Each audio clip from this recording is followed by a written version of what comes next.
Good evening, everyone, and welcome to this week's edition of RPS Live. Before we get started, we will have our interpretation announcement. Buenas noches a todos, bienvenidos a nuestra sesión de RPS en vivo. Si necesita servicios de interpretación en español, por favor mire en la esquina derecha de la pantalla y va a haber 3 puntos. En esos 3 puntos le da y va a salir un globito. En el globito tiene la opción de español y puede escuchar todo este seminario en español simultáneamente con las voces en inglés un poco reducido y va a resaltar la de español de nuevo. Puede escuchar esta sesión en español yendo a la parte derecha de su pantalla y elegir el idioma de preferencia. Thank you very much. And again, welcome to this evening's edition of RPS Live. I'm at RPS in my office, so I'm wearing my mask, as is, I believe, Miss Hudasco and Miss White and Miss Bourne are at home. So they don't need to have their masks on, but we just wanted to remind everybody when you are at RPS, you should be wearing your mask. Before we dive in, I did want to make just one announcement. The We Care Festival is going on this year. It will be drive-through, given COVID.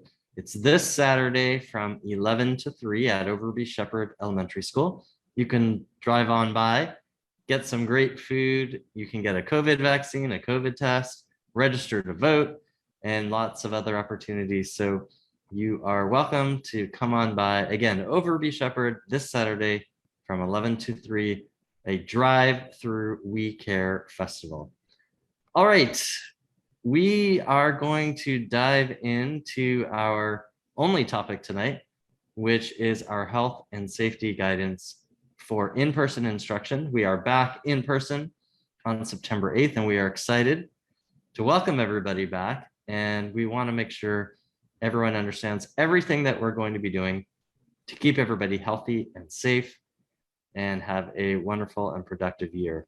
Joining me tonight are a few guests. We have Michelle Hudasco, our Chief of Staff. Michelle, you want to say hello to everybody? Sure. Hi, everyone. Good evening. Great to have the opportunity to talk with you tonight.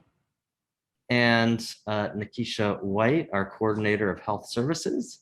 Nikisha, you want to say hello? Good evening, everybody. Thank you for having me on, Jason. I appreciate the opportunity to be here again. We are very grateful to have you here. And as well on the Health Services team, Ms. Candace Bourne, you want to say hello, everyone? Hello, everybody. I'm so glad to be a part of this discussion this evening. I'm excited about us returning in person as well. Fantastic. Thank you, Candice. All right. Well, I'm going to share my screen and we're going to take you through an overview of the health and safety guidance. If you have any questions along the way, please go ahead, put them into the Facebook page and the team will share them with us so that we can answer them and make sure you get all the information that you need. So I'm going to go ahead and share. So there are 9 key mitigation strategies that the Virginia Department of Health has outlined to keep folks safe from COVID-19 in schools. And it's really about what they say, layering all of these strategies. So when you put them all together, you have a very, very strong prevention strategy. You see all 9 there: vaccination, mask wearing, distancing, testing, improving air quality, hand washing, cleaning, symptom checking, and of course, contact tracing with isolation and quarantine as necessary. So we're going to dive in and go through each one of these. The first is vaccination. This is the leading strategy to end the COVID-19 pandemic. The vaccines are safe and effective. They have been provided to over 300 million doses here in the United States alone. And here at RPS, we have instituted a vaccine mandate for all staff and for all partners and volunteers and other folks who are coming into the building. For staff, you should have received an email today outlining how you can upload proof of vaccination by October 1st. If you didn't get that email, please reach out to the talent office. You can email them at talentoffice@rvaschools.net. I do want to note there are exemptions for medical reasons and religious reasons.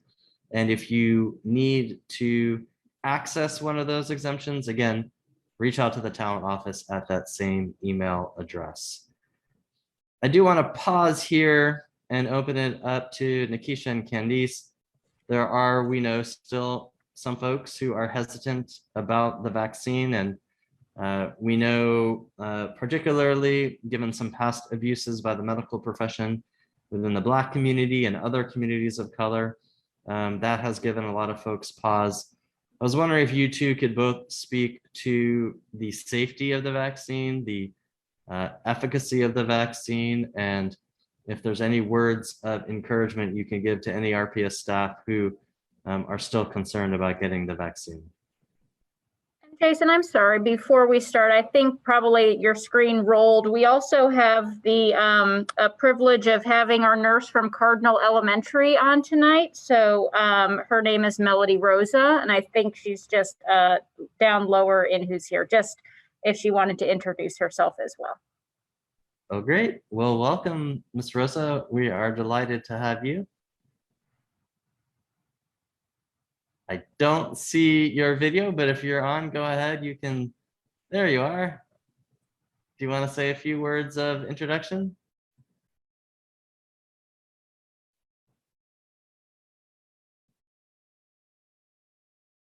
All right, looks like you're, oh, there you go. Oh, I can't hear you. I don't know, can others hear her? No, not yet. All right, Ms. Russell, I'm going to give you a minute or so to try to work through that. As you're doing that, I'm going to throw it back to Nikisha and Candice. Any words about the vaccine?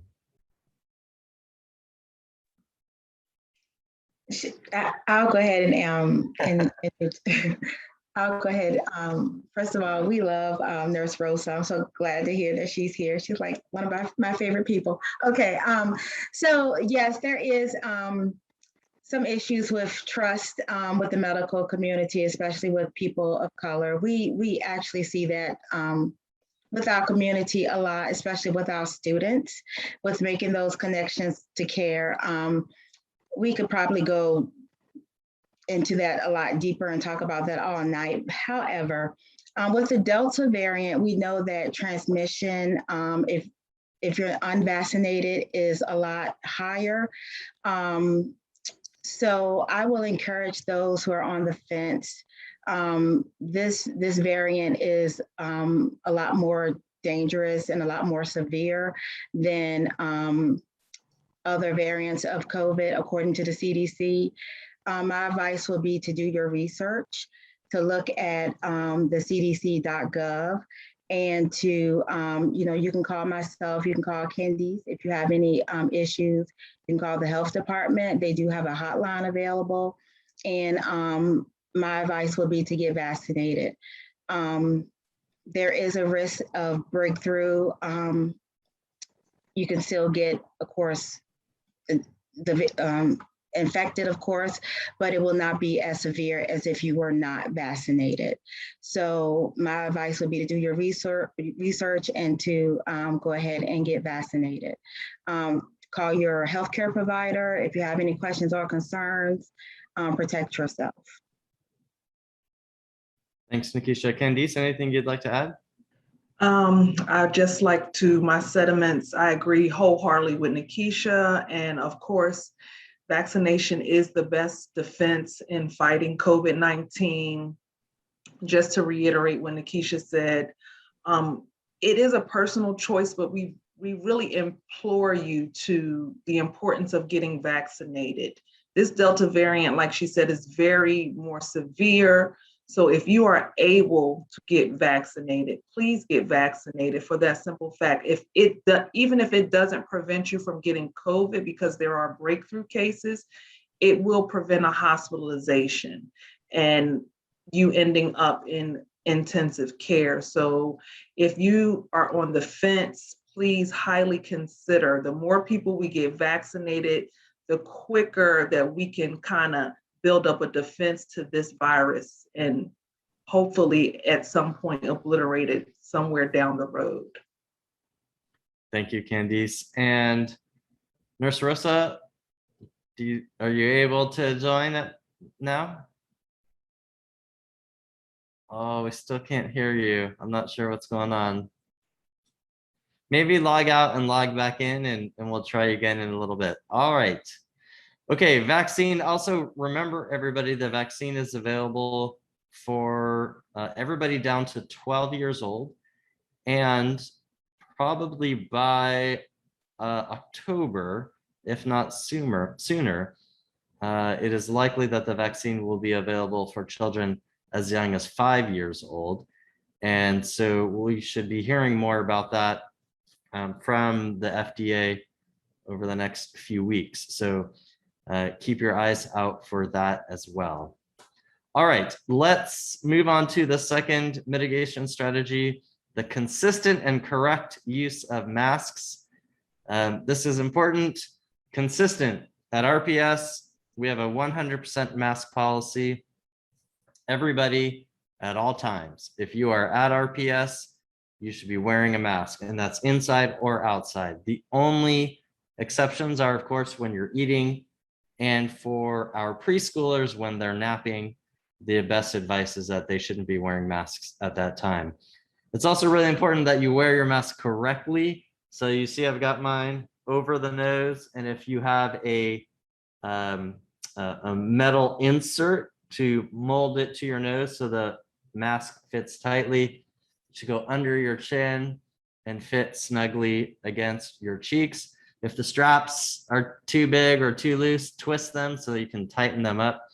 I do want to note, we will be providing a cloth mask to all of our staff and students, but we know that we're going to need lots of disposable ones as well. And so every single school is well stocked, and every bus will have disposable masks as well. So everybody, when they show up, even if they don't have a mask, will be provided one so that everybody can be wearing their masks at all times at RPS.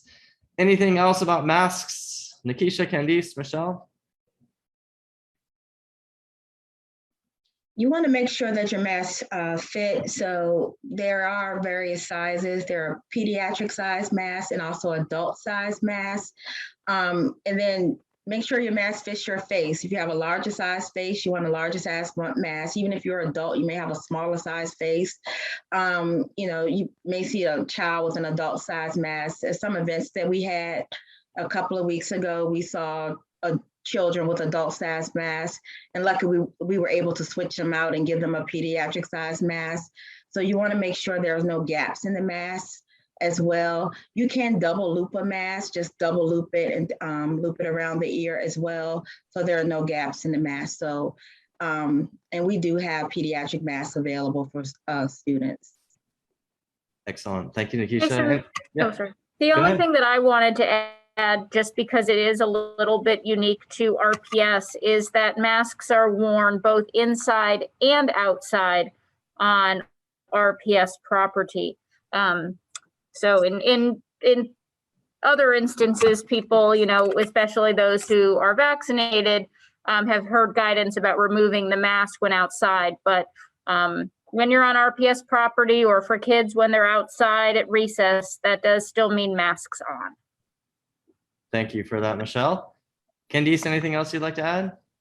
I know that as parents, you're going to say that it's difficult for our smaller kids to keep on masks, but we do our best to, you know, make it a fun thing to keep on your mask. Of course, our kids are going to try to socialize and things of that nature, but make it a game, make it a song. I went to one school this summer, and the assistant principal made it a song that she sung over the loudspeaker. Unfortunately, I don't remember it, but it was to the tune of "Do Your Ears Hang Low?" But it was with your mask, making sure you're pulling it up it's everybody's job to make sure that our babies are wearing their mask and our staff are wearing their mask appropriately. So I think that's all I have.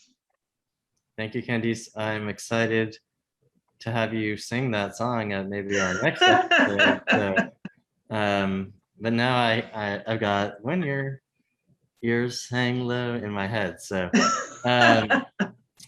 I also want to know, we've gotten a question a number of times about kids or staff who have asthma and whether it is safe to wear masks.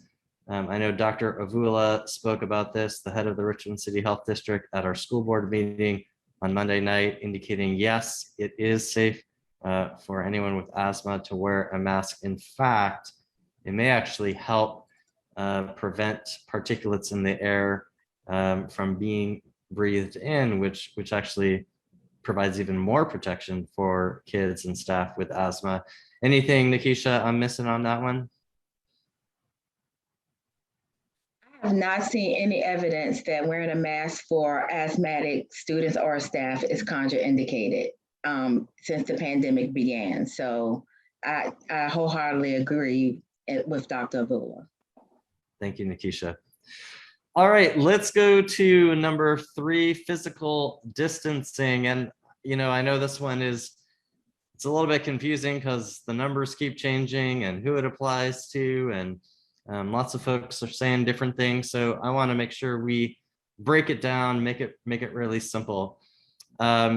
So first number for you to know is between students. Our goal is 3 feet of distancing to the greatest extent possible. And we are working very hard to ensure that. So when kids are in class, the desks are 3 feet apart. There may be some cases where it's not completely possible, just given the size of a room, something of that nature, but we are working very hard to achieve that. Between students and adults, the guidance is 3 to 6 feet, somewhere in that range. And then between adults, the guidance is 6 feet. So again, kid to kid is 3 feet, student to adult, 3 to 6 feet, and adult to adult is 6 feet. Because of that, we are trying to make all kinds of modifications to how kids arrive, how they transition, dismissal process, and I think most importantly, at meal times when students are eating, we are going from the 3 feet between children to 6 feet between children because they won't have their masks on. And so we will have all kinds of different lunch arrangements, some kids eating in the classroom, some in the cafeteria, staggered lunches, things of that nature, so that we can make sure we're able to keep kids apart at the necessary distance. I also want to note that we are limiting the use of communal spaces outside of lunch, limiting assemblies and other big gatherings, and any other non-essential interactions between teachers and staff. I know folks love to do all kinds of back to school parties and carnivals and things of that nature, and we'd love to be able to do that, but we are limiting all of those to try to keep things as safe as humanly possible. Let me pause there and open it up to our esteemed group here and see if I missed anything or anything that you'd like to add on this front.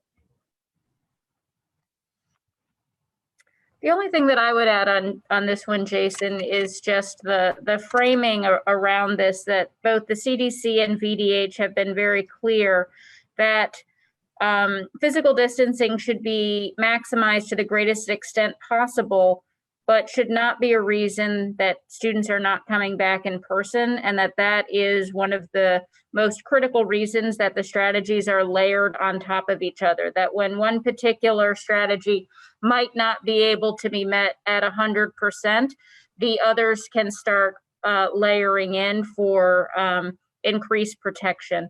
And I say that just because simply physical distancing is going to be one of the more challenging mitigation strategies of the 9 for consistent daily implementation, because we're humans, we naturally just inch a little bit closer to others. And B, just because of the setup of some of our spaces, just maintaining that 3 feet at all times may in some instances be challenging, but it's certainly something we're doing to the greatest extent possible. Thanks for that framing, Michelle. Excellent point. Again, to reemphasize, CDC and VDH have said, again, do your very best on the distancing, but don't let that prevent you from bringing kids back in person. And again, this idea of layering, I've seen the model of Swiss cheese, and if you have lots of slices all stacked together, one may have a hole somewhere, but when you put them all together, it prevents anything from getting through. And so even if a classroom might be at 2.5 feet apart, but there's masks and there's everything else that we'll talk about tonight, things should be in very good shape. Nikisha, Candice, anything else you'd like to add?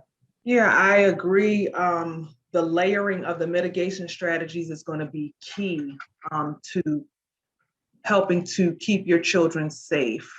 So not only, like you said, the social distancing, the mask wearing, the hand washing, all of those mitigation strategies that you'll hear from tonight are going to be important.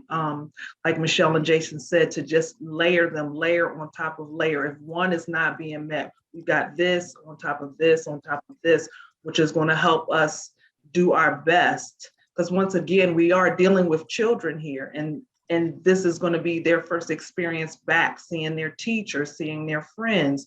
So that's why we've put those multiple layers with the guidance of VDH and CDC in place in order to keep your children safe. Fantastic. All right, let's go to our next one, testing. There is a testing program that VDH is running in partnership with the Virginia Department of Education. RPS is going to be participating in this program. They're working through all the details as we speak, and we will be sharing all that information as soon as we have it all available. But we do know that testing is another effective mitigation strategy, and so we are thrilled to be able to partner with the state health agency and the state education agency on this very important step as well. I'm going to keep us rolling because we got lots of questions to answer as well. Air quality, the more we can do to improve air quality, the better off we are. And so we've made a number of investments of both time and money over the last several months to improve ventilation, air quality in RPS. So you'll see that gray telephone booth looking tower on the right there on the screen. That is a hospital grade air filtration unit. It scrubs the air many times every hour. You'll see one of those in every single classroom and a similar device in small office areas. You'll see these devices in common areas as well, pretty much everywhere where we have any students or staff. Looks like here over 2,000 of them all across the division. We've also done a lot of maintenance on our HVAC systems, including 26 major projects. Those are things like entirely new chillers or boilers or ductwork or new fan coils or things of that nature to make sure everything is in tip-top shape.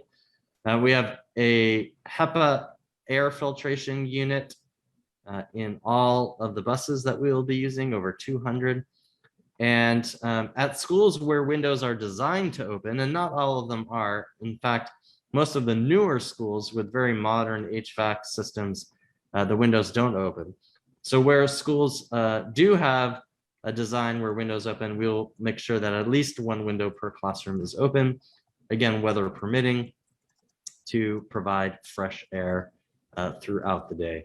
Anything else on HVAC or air quality, team? All right, I think we're good. Let's keep going. Number 6, hand washing and hand sanitizing. I know this seems like such a simple thing, but it is so, so important.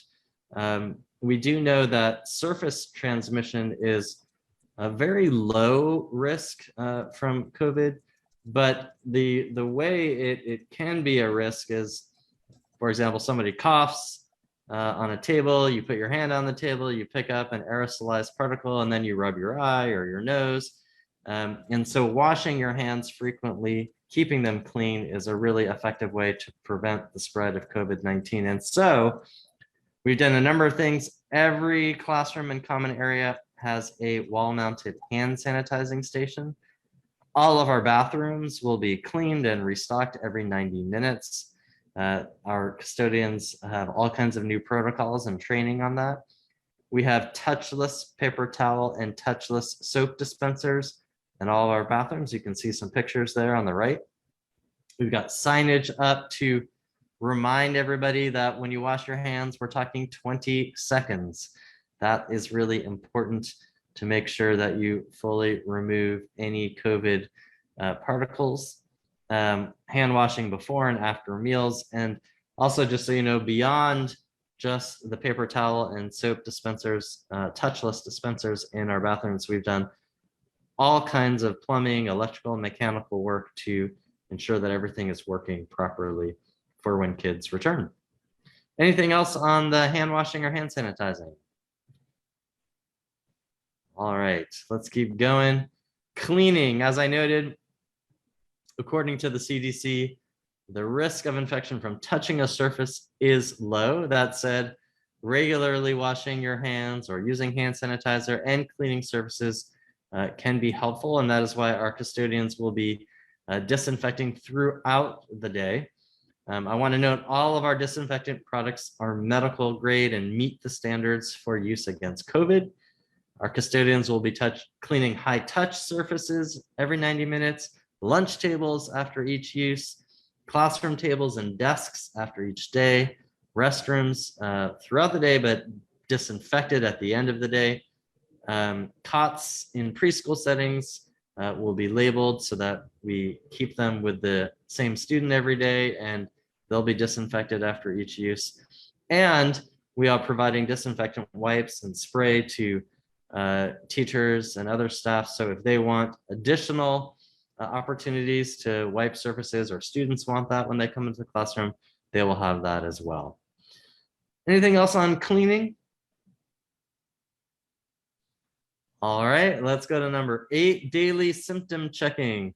So every day we are asking students and staff to complete a daily symptom screener. You'll see our little screener there on the bottom, which helps everybody remember what to look for. So all of our students will get a magnet that they can have in their homes to remind them, as well as a thermometer to check for fevers before they come to school.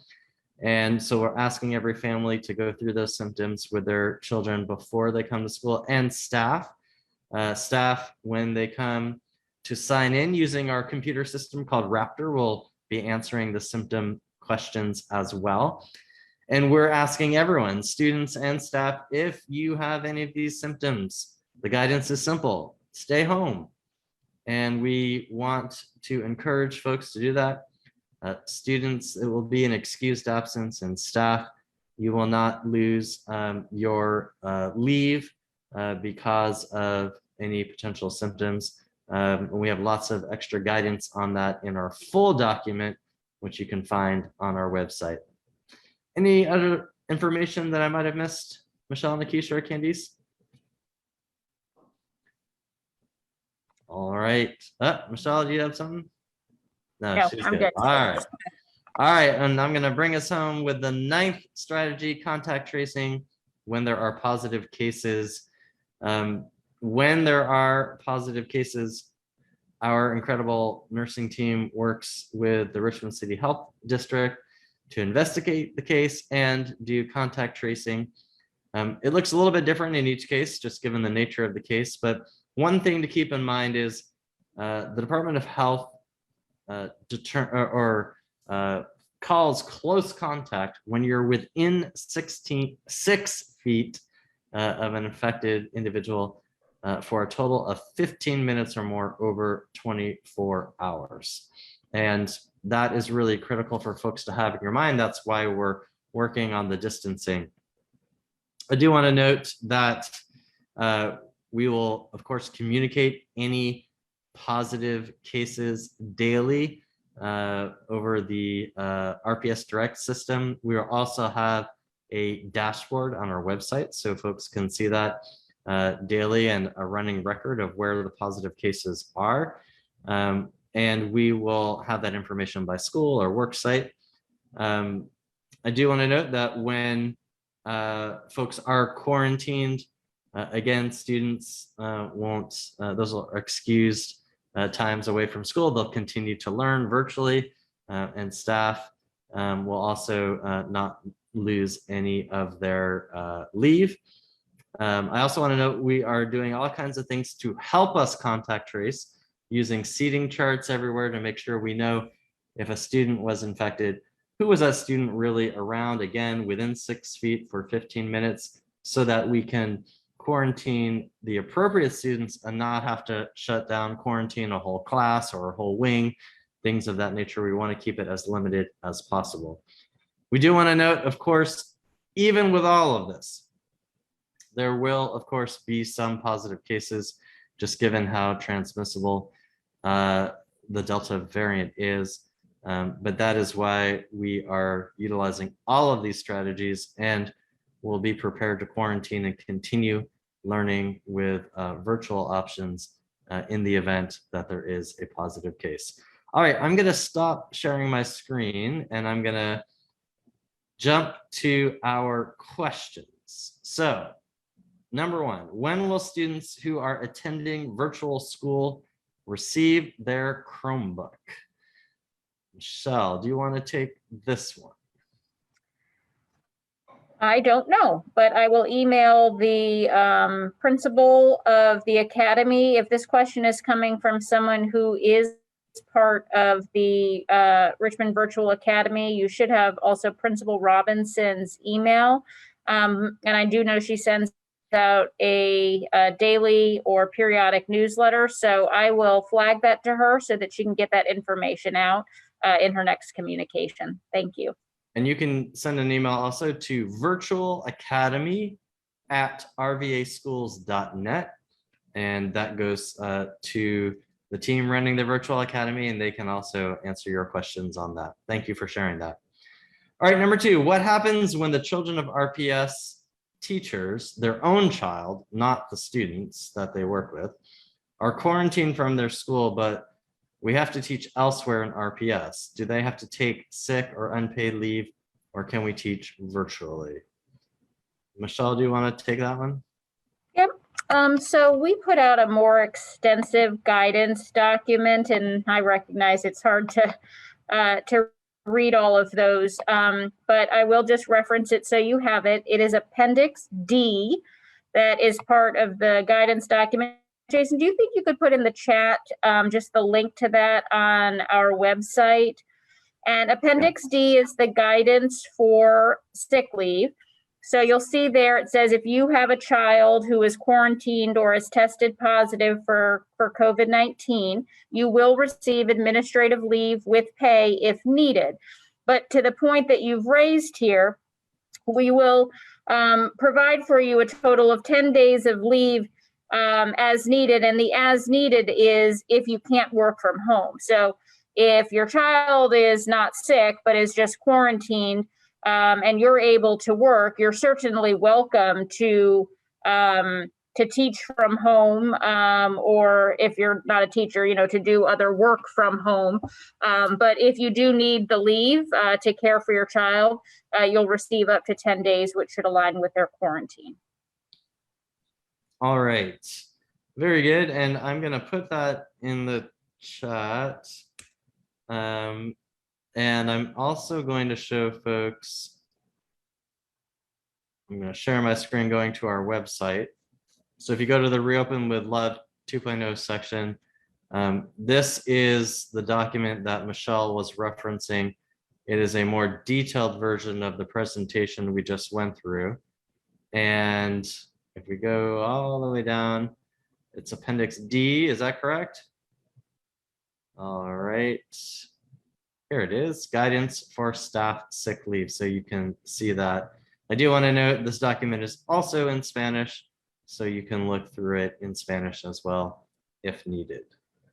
Okay, back to our questions. Let's see. Number 3, what are the air filters used in the portable systems? Are they MERV 13? I do not know the exact number of the filter. I do know that they are hospital grade. I think depending upon the unit, the number might vary, but we can get that information as well and share that. Number 4, will students have plexiglass around their desks and while seated at cafeteria tables? They will not, and the reason is the data indicates that the plexiglass is not effective, and in some cases may actually be counterproductive in that it gathers the virus particles in one area, and then they can spill in a more concentrated form over and affect other students. So that is the guidance we have received from the Department of Health. Number 5, for those of us who have tables, not desks, will RPS be supplying dividers? Again, I think this is a similar question to the one before.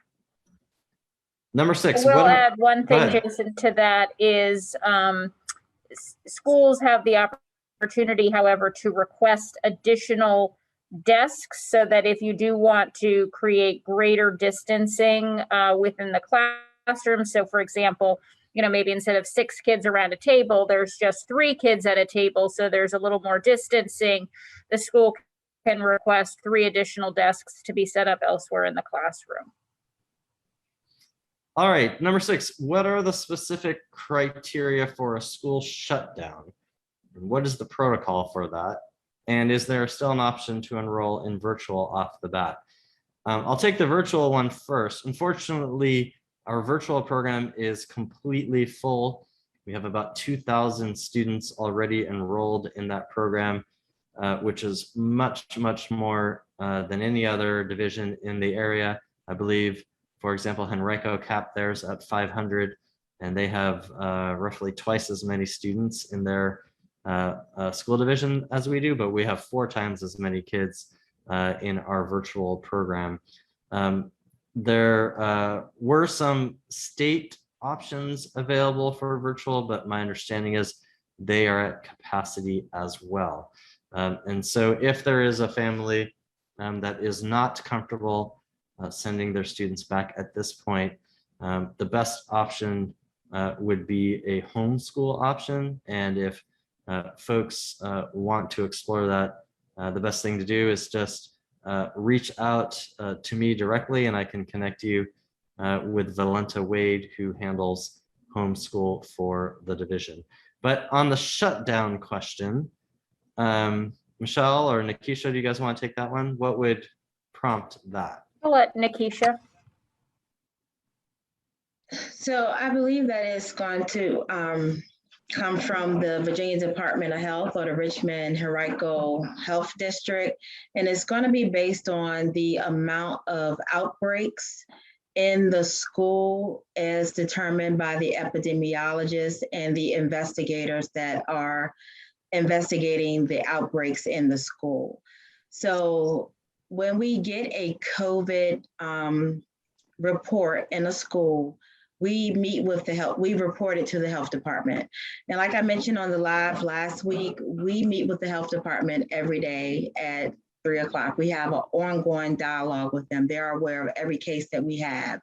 And we report the information to them and we discuss each case with the health department. And we have an epidemiologist that is assigned to RPS.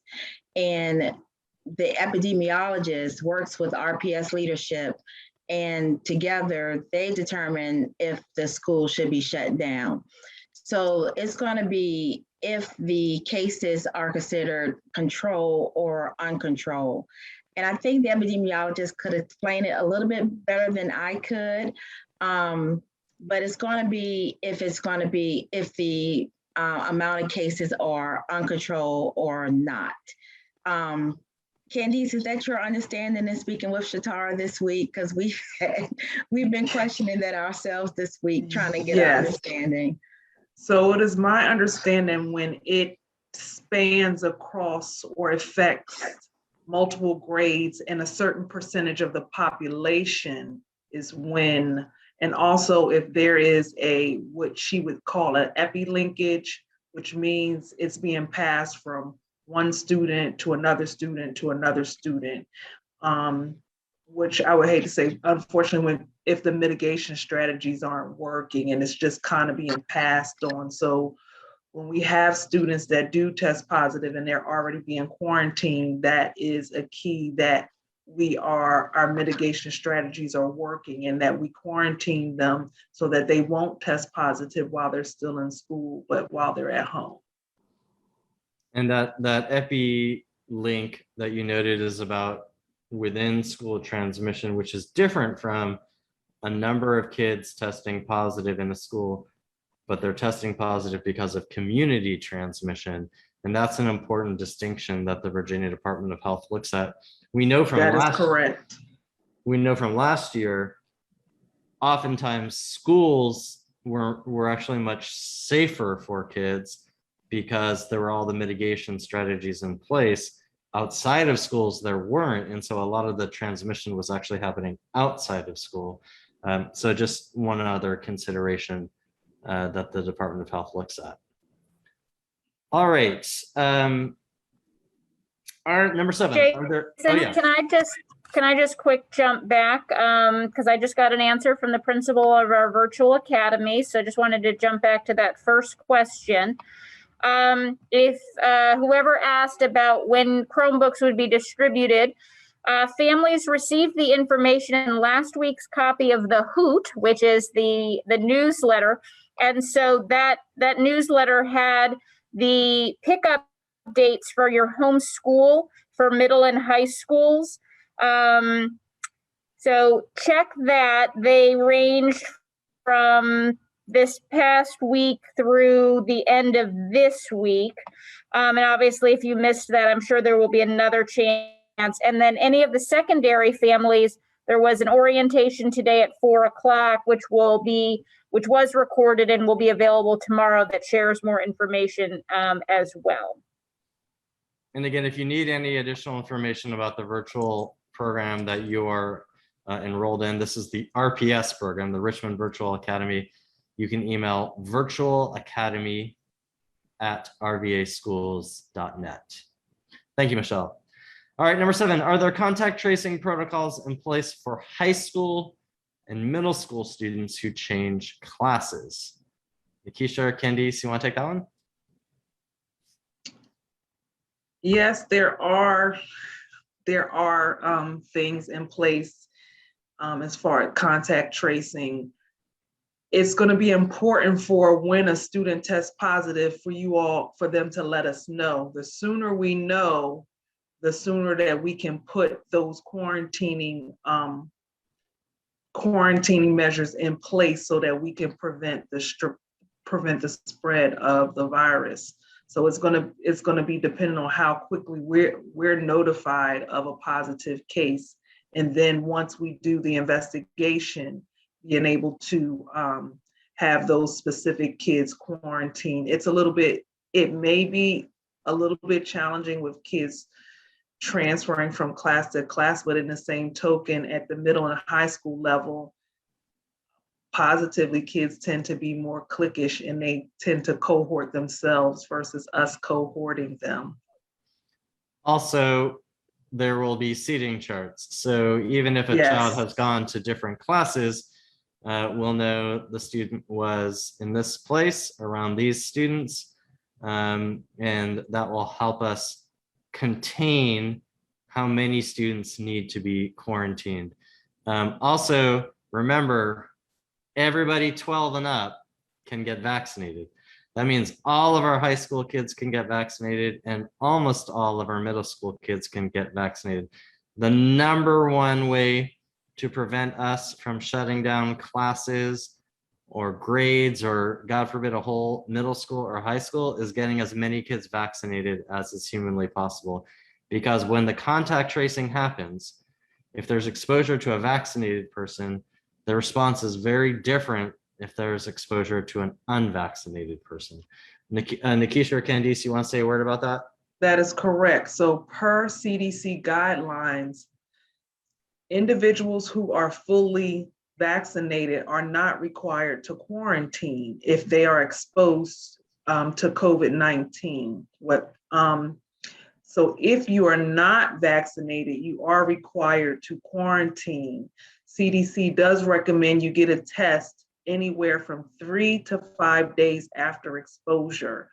The reason why we say 3 to 5 days is because if you get exposed today and you go get a test today, it is very likely that you won't test positive because it's been too early in the exposure period for you to start producing any of the virus. So the recommendation is 3 to 5 days after exposure. But once again, like Jason said, the more people that get vaccinated, the less likely you are to have to quarantine. And what we mean by vaccinated, that means fully vaccinated. That means 2 weeks after your second shot, if you've received Pfizer or Moderna, or 2 weeks after your initial or only shot if you received the Johnson & Johnson shot. Thank you, Candice. You're welcome. All right. Go ahead, Nikisha. Sorry. I'm sorry. I just also wanted to add that all of our RPS school nurses have taken the contact tracing course offered by Johns Hopkins University. So they also know how to contact trace, and new nurses that are joining the team will also be required to take the course. So, and Candice leads our, the contact tracing efforts by our division. So she's well versed in contact tracing for over the past year. So we got this. Fantastic. Thank you. Number 8, how will you enforce mask wearing for students with special needs who may not wear a mask all day? Who would like to take this one? I can. While it is the RPS expectation for all students, staff, and visitors to wear a mask at all times, we do recognize that some students with special needs may need some accommodations, and we have a special process that can be requested through the school nurse in order to make appropriate accommodations. Thank you, Michelle. Number 9, is the custodial department fully staffed for every school this year? No, we do not have every last vacancy filled, but we do have more custodians than we have ever had, and we are continuing to hire every single day. Not only do we have more custodians than we've ever had, they have better and more modern equipment, and they've been receiving training on that equipment all summer long. So things, for example, like ride along floor cleaners. So imagine in your mind one of those ride along lawnmowers, but instead of cutting the grass, it cleans the floor. It enables a custodian to cover a much bigger area much more quickly rather than using an old mop and bucket, which quite frankly is what we had given our custodians for years and years until recently. What that means is with more time available, they can spend more time doing things like keeping the bathrooms stocked, cleaning high touch surfaces, and that's critical for our COVID mitigation strategies. All right, number 10, is it too late to switch to virtual learning? Unfortunately, yes, it is too late. As I shared earlier, we are at full capacity, roughly 2,000 students. I am very sorry. I wish we were able to add more slots. We simply do not have the staffing and other necessary pieces in place to go beyond our 2,000 number. And so if coming in person is still a significant concern, one option you do have is homeschooling. And if you are interested in that option, the best thing to do is to reach out to our colleague, Valenta Wade, and her email address, if we can put that in the chat, is vwade@rvaschools.net. Okay. Will RPS provide employees booster vaccines when they are available? I don't know that we RPS would be providing them, but we will work with the Department of Health to make sure that there are clinics and opportunities for RPS teachers to get those, much like we did when the vaccine first became available. Nikisha, anything you'd want to add on that one? Yeah, I'm quite sure we'll continue that partnership with the Virginia Department of Health once the booster shot is available. Excellent. All right, number 12. Knowing that the variant is affecting children more harshly, why are students being sent back, especially younger students? Well, one, I do want to note it is not yet clear whether the Delta variant is impacting children more harshly than previous strands. We're seeing more children hospitalized because the variant is much more transmissible. And that means many more kids are being exposed. And therefore, if you have more kids exposed, you're going to end up with more hospitalizations just by nature of the numbers. But certainly that itself is a concern. The reason we're sending back kids and we're opening in person is really, I'd give two reasons. One, the toll of a fully virtual year was significant on our students and families. Many kids fell significantly behind academically, but equally important, it was extremely difficult from a social and emotional perspective, from a mental health perspective. It is critical for our children to get back into school, and it's critical for their health to get back into school, not just their mental health, but it is arguably safer to be in an environment such as a school with all 9 mitigation strategies than in the community where many of those mitigation strategies are not in place. Second, I would be remiss if I did not add, the General Assembly last year did pass a law saying that in-person instruction must occur 5 days a week in all schools in Virginia. So we are also legally obligated to reopen our doors. All right, number 13, can you explain the protocol for disinfecting classrooms and common areas in the building? Given the lateness of the hour, I'm gonna direct folks to take a look at that extended guidance, which lists all the protocols. Michelle, since I know you were very involved in the creation of that document, are there some specifics about the disinfecting protocols that you think it would be important to share? And I guess I could share my screen again and bring that up. Sure. I think there's a couple of things that I would highlight. One is that high touch surfaces will be cleaned every and disinfected. And I'll clarify that in a moment, every 90 minutes. And those would be things like door handles, faucets, etc. I'm sorry, are we talking specifically about the vehicles? I'm sorry, no, we are not. So okay. Sorry. And then I will also note that all of our cleaning products are actually disinfectant products. And so it's an interesting distinction I've learned between cleaning and disinfecting. Cleaning is when you're getting like dirt off of something so that the surface is ready to be disinfected. So of course our custodians are cleaning, but cleaning is probably what you think of with soap and water. We are disinfecting every single day with chemicals that are safe, of course, but kill the COVID-19 virus. And I think that's what's most important. So all custodians are using disinfectant products every day. Everything is disinfected except for high touch surfaces and lunchroom tables, which are disinfected at a much more frequent rate or after use. Thank you, Michelle. I'm going to keep us moving because we still have a lot more questions and we're coming up on 8 o'clock. I do want to make sure we get to all the questions. Number 14, is there a plan B such as virtual school in case COVID cases increase? If so, what is the threshold of cases? Is it dependent upon confirmed cases in school or in the city? In short, the plan B is we would go back to a fully virtual system, much like we did last year. Fortunately, we now have all the technology and all the know-how to be able to do that.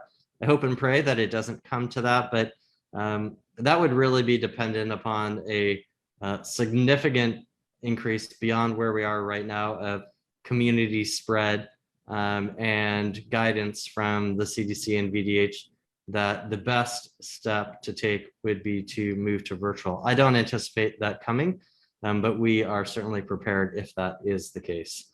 Number 15, can you explain the configuration for a kindergarten classroom with tables? Children facing the same way in distance will mean only 2 children at a 6-foot table. That's a question. Michelle, do you want to just take the table question real quick? Yeah, again, distancing is done to the extent possible. But yes, at tables, as I mentioned, because we do want to maximize that, schools can request, as they're trying to spread students out more, desks to supplement their tables. All right, the next question is related to that. Will there be social distancing on buses? No. We will have multiple children to a seat as they normally would be, but remember, we have other mitigation strategies in place. They'll all be wearing masks. The windows will be down, weather permitting. There's an air filtration unit in the bus. So all of these strategies help account for the fact that there won't be distancing on the buses. The reality is, if we did distancing on buses, we quite frankly would not be able to transport kids to and from school. There simply are not enough buses, aren't enough drivers to be able to do that. Can you, number 18, can you outline for parents how quarantines will be communicated and how teaching will still happen? Michelle, can you just quickly give the guidance on the notifications? Yes, if you want to pull back up the longer document. So once we're informed of a positive case, those who have been in close contact with that positive individual will be contacted through the contact tracing process that our nursing team leads.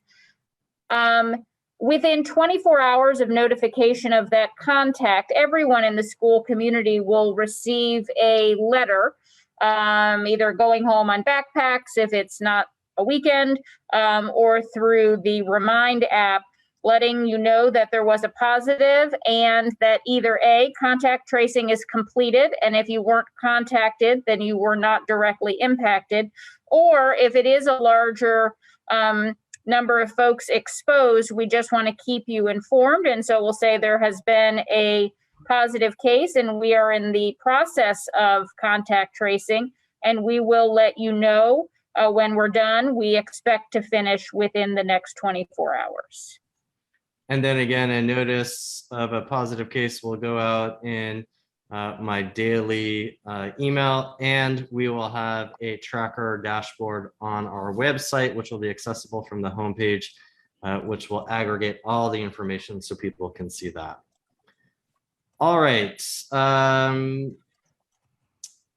How many cases would be considered controlled or uncontrolled? Because right now our school has many grade levels affected. Also, kids are testing positive while in quarantine. Honestly, I think that is a question that the VDH, Virginia Department of Health, would tell us. We would follow their lead, and they have metrics that they define based upon the level of spread within the school, outside the school. And so I can't give an exact number this evening, but when the Virginia Department of Health tells us it's time to shut down the school, then of course we would follow their guidance. How will our pre-service days look? The first 2 days in class and the following week of PDs online. Will the online PD be at home or at the school site? The expectation is you report to school for pre-service. Your virtual sessions you will do on site, but it also gives you opportunity, extra time in your classroom for classroom setup and things of that nature. Will teachers be expected to teach students who are at home quarantined and students in the classroom simultaneously? We are not going to do the simultaneous broadcasting where you have a camera in your room and you're teaching in person and teaching kids at home at the same time. We know that that actually ends up producing subpar instruction for both the in-person kids and the virtual kids, because teaching in person and virtually are two very different things. And so we have other ways of supporting when there's one or two students who are quarantined. And there's more information about that that will be coming out from your child's school. Will employees and staff be required to get the vaccine boosters? I can't say for certain, but I imagine the answer is likely yes. If the CDC says that that is critical to maintaining the efficacy of the vaccine, then that is likely the path that we would take, though I do believe we're some time away from that as well. I do think that takes us to the end of our questions. Some fantastic questions. I really appreciate everybody sending them in. It is 8:01, so we're just about handling this and in the hour. Are there any final words that each of you would like to share? So Candice, anything you'd like to share to wrap us up tonight? I just want to wish everybody a safe and healthy school year as we get started on September 8th. I'm excited about what this school year will bring. We have a lot of things in place to keep not only our staff, but our students safe. So I'm excited for that. Thank you, Candice. Michelle, anything you'd like to add? Candice said it best. Ditto, ditto, ditto. And Nikisha, you get the last word. I would just like to echo those same sentiments. You know, wash your hands, stay well, stay home. If you're sick, do not come to school. Take care of yourself, stay healthy. Amen. Well, with that, we will conclude. I want to thank Candice, Nikisha, Michelle, our interpreters, Tamika and Moose, our amazing engagement office folks, for making this all possible. And everybody at home watching, thank you for sharing your questions. Please stay safe, wash your hands, wear your mask, please get the vaccine, and take care of yourself, your loved ones, and the entire community. All right, have a wonderful evening, and we will see you next week. Good night, everybody. Good night.